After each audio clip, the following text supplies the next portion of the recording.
We welcome the Palestinian ambassador.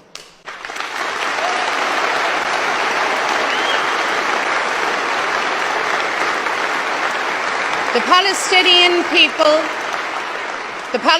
people have a right to their homeland.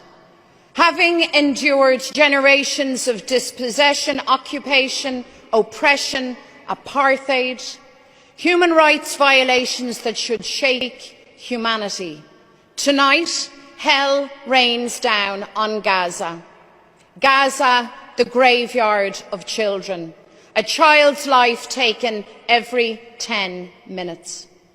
Israel claims to act in self-defense. Carpet bombing civilians, collective punishment, massacring children in their thousands is not defense.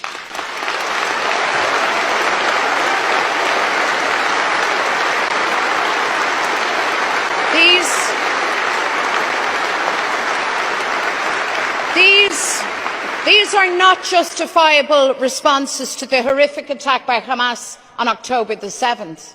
The world sees Israeli actions for what they are: barbaric, hateful, cowardly war crimes.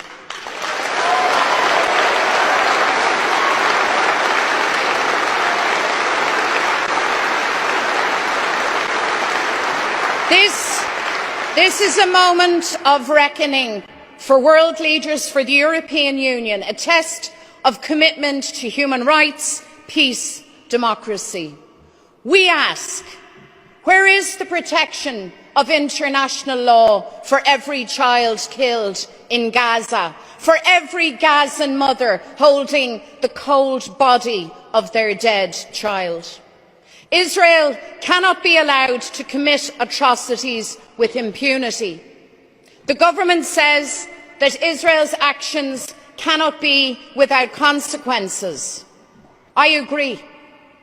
That is why the Irish government must take the lead and refer Israel to the International Criminal Court and send the Israeli ambassador home.